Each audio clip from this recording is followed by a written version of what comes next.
আমাদের সমাজে যেভাবে চলমান, রাসূল সাল্লাল্লাহু আলাইহি সাল্লামের পিতামাতা জান্নাতি, তারা হানিফ সম্প্রদায়ের লোক, এগুলা বলা যাবে না, বুঝছেন?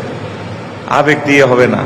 রাসূল সাল্লাল্লাহু আলাইহি সাল্লামকে এক ব্যক্তি প্রশ্ন করেছিল, আনাস রাদিয়াল্লাহু তাআলা আনহু থেকে হাদিস বর্ণনা, আন্না রাজুলান ক্বালা ইয়া রাসূলুল্লাহ আইনা আবি, হে আল্লাহ রাসূল, আমার পিতার গন্তব্য কোথায়? মৃত পিতা, সে কি জান্নাতি না জাহান্নামী? ক্বালা ফিন্নার। রাসূল সাল্লাল্লাহু আলাইহি সাল্লাম বললেন, তোমার পিতা জাহান্নামী। ফালাম্মা ক্বাফা দাআহুন নবী সাল্লাল্লাহু আলাইহি সাল্লাম ফাকালা ইন্না আবি ওয়া আবাকা ফিন্নার। মুসলিম শরীফের হাদিস।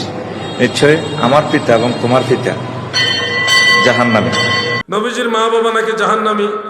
রাসূল করিম সাল্লাল্লাহু আলাইহি সাল্লাম আব্বা জান আম্মা জান দুইজনই জান্নাতি। ইমাম জালালউদ্দিন সুয়ুতী রাহমাতুল্লাহ আলাইহি তিনি এই ব্যাপারে একটা আলাদা কিতাব লিখেছেন।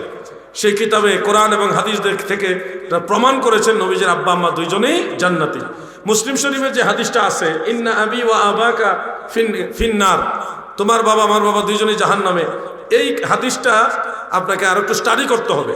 কারণ এখানে একজন রাবি আছে হাম্মাদ বিন সালামা, উনি রাবি শেখা হইলে উনি হাদিস বর্ণনা করার সময় অনেক ভুল করতেন, এবং তার বাস্তবতা হলো ইবনে মাজাহ শরীফে মুসনাদু বাজ্জারে হযরত আব্দুল্লাহ ইবনে ওমর, এবং এই হাদিসটাও এই একই হাদিস হাম্মাদ বিন সালামার অন্যান্য যারা ক্লাসমেট ওনারা বর্ণনা করেছেন, তারা আবার সেখানে নবীজির বাবা জাহান্নামী এই কথা নাই, বর্ণনা করেন নাই। তিনারা বলছে, ইজা মারারতুম আলা কাবরি মুশরিকিন ফাবাশশিরহু আও ফাবাশশিরহুম বিন্নার, এরকম হাদিসটা। তোমরা যখন কাফের মুশরিকদের কবরের পাশ দিয়ে যাবে, তাদেরকে জাহান্নামের সুসংবাদ দিবে। ওখানে নবীর বাবা জাহান্নামে এই কথা নাই, শুধু হাম্মাদ বিন সালামা এককভাবে এটা বর্ণনা করেছে। আর ওনার ক্লাসমেটটা একই হাদিস হযরত আনাস রাদিয়াল্লাহু থেকে অন্য ছাত্ররা সাহাবেত আল বুনানি সহ অন্য ছাত্ররা বর্ণনা করছে, ওখানে নবীর বাবা জাহান্নামে কথা নাই। ইবনে মাজাতে মুসনাদে বাজ্জার ইবনে ওমর রাদিয়াল্লাহু আনহুমা তিনার থেকে এই হাদিসটা মনে হচ্ছে, সেখানে নবীর বাবা জাহান্নামে এই কথাটা নাই। অতএব হাদিসে একটা সনদ বললে হবে না, একটা মতন বললে হবে না, আরো মতন পড়তে হবে আপনাকে। একটা মতন দিয়েই একটা ফয়সালা হয় না। কদম বসে করা যাবে কি না, প্রশ্নটা এরকমই। মুরব্বীদেরকে, মা বাবা, উস্তাদদের, পীর মুর্শিদকে কদম বসে করা যাবে কিনা? বসুন। এটার উত্তর হলো কদম বসে করা যাবে, বরং এটা সুন্নত, সুন্নতে সাহাবা। আমার জানা মতে 10 জন সাহাবী থেকে কদম বসির পক্ষে হাদিস আছে। সিহাসিত্তার 3টা কিতাবে, তিরমিজি শরীফে, ইবনে মাজাতে এবং আবু দাউদ শরীফে 3 কিতাবে কদম বসির হাদিস আছে। ইমাম বুখারী রাহমাতুল্লাহ আলাইহির আদাবুল মুফরাদের মধ্যে কদম বসির 2টা হাদিস আছে।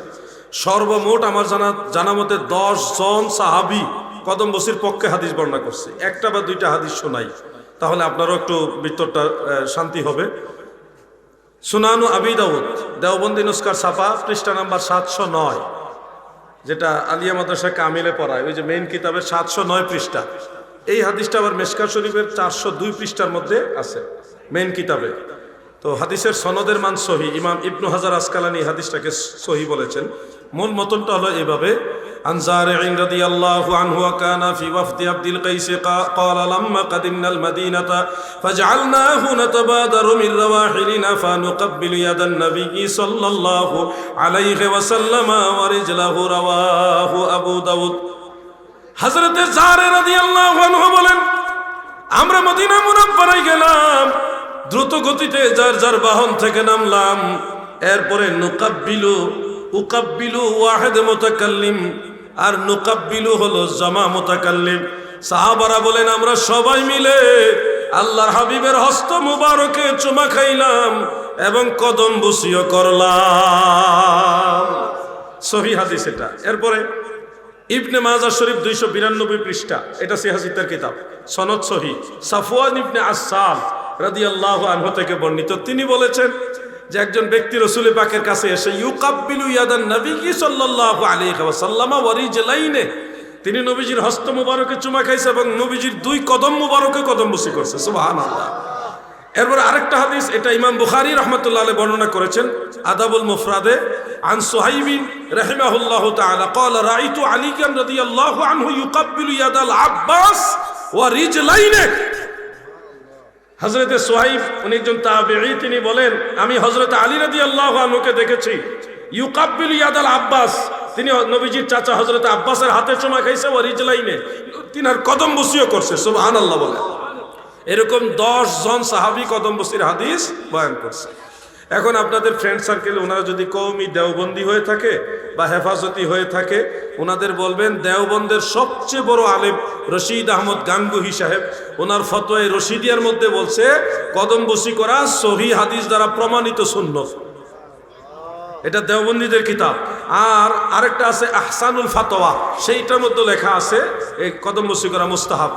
আর ওনারা যদি আহলে হাদিস হয় তাহলে বলবেন সহিহ হাদিসের মধ্যে আছে কদম বসি করা সুন্নত, সহিহ হাদিস, আবু দাউদ শরীফের হাদিস।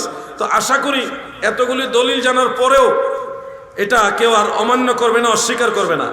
এরপরে যদি কেউ অমান্য করে অস্বীকার করে তাহলে তাকে আপনি কোনো দলিল দিয়ে বুঝাইতে পারবেন না। দুই বন্ধু ঝগড়া লাগছিল, আপনি বসেন না কেউ, বসেন বসেন, শেষ হয়েছে না, শেষ হয়েছে না, একটু অপেক্ষা করে। দুই বন্ধু ঝগড়া লাগছে, এটা একটা কথিত ঘটনা, আল্লাহু আলাম। এক বন্ধু আরেক বন্ধুরে কয়, তুই যদি আমারে বুঝাইতে পারস আমার বউ তোর, নাউজুবিল্লাহ। হেতে এই কথা কওয়ার পরে তার বউ এই কথা হইনা, তুমি এটা কি কইলা? যদি বুঝাইলা? কয় না, বুঝাইতে পারতো না। তো যদি বুঝাইলা? আরে না, সারা রাত আমার বুঝাইলেও সকালে আমি বলবো বুঝি নাই। তা আপনি যদি এরকম লোক পান যে সহিহ হাদিস জানার পরেও 10 জন সাহাবী থেকে বর্ণিত হাদিস জানার পরেও সে যদি বলে মানি না, তার আপনি জীবনও মানাইতে পারবেন না। বাস, এবার কে জানে, যুবকদেরকে বলছিলাম কদম বসি করার খাস পদ্ধতি হলো সরাসরি পায়ে চুমা দেওয়া, ঠোঁট দিয়া পায়ে চুমা দেওয়া। তবে এখানে কিছু হাল বুঝবেন। হাল হলো শাহ আব্দুল আজিজ মুহাদ্দিসের দেহলভী রহমতুল্লাহ আলাইহি সহ আরো দুই একজন বড় বড় ফকি, ওনারা মাসআলা দিয়েছেন যে কোনো মজলিসের মধ্যে যদি আপনি সরাসরি কদম বসি করতে চান তাহলে মানুষ বিভ্রান্ত হবে, ভাববে সেজদা করতেছেন। তখন ওই ওজরের কারণে, প্রেক্ষাপটের কারণে, ফিতনার আশঙ্কায় পায়ের মধ্যে হাত ছোঁয়া দিয়ে এই হাতের মধ্যে চুমা খেয়ে নেবেন। এটা সব সময়ের জন্য না, এটা ওই প্রেক্ষাপটের জন্য। আর খাস মজলিস হলো মা বিছানায় শুয়ে আছে, বাবা শুয়ে আছেন বা চেয়ারের মধ্যে বসে আছেন, আপনি মায়ের পায়ের কাছে গিয়ে বসবেন, বাবার পায়ের কাছে বিছানা শুয়ে আছে বসবেন। ওই অবস্থায় আপনি সরাসরি মায়ের পায়ে চুমা খাইবেন। একদিন দেখবেন আপনি মা শুয়ে থাকলে আপনার মায়ের পায়ে চুমা খাইলে দেখবেন আলাদা একটা শান্তি এখানে অনুভব হয়, ব্যতিক্রম একটা অনুভূতি আপনার কালবের মধ্যে হবে। মনে হবে পৃথিবীর সবচেয়ে বড় শান্তির কাজ আপনি করেছেন। মায়ের পায়ে চুমা খাইবেন। আমি মাঝে মধ্যে চেষ্টা করি, আপনারাও চেষ্টা করবেন। দেখেন কি দামি জায়গা এটা।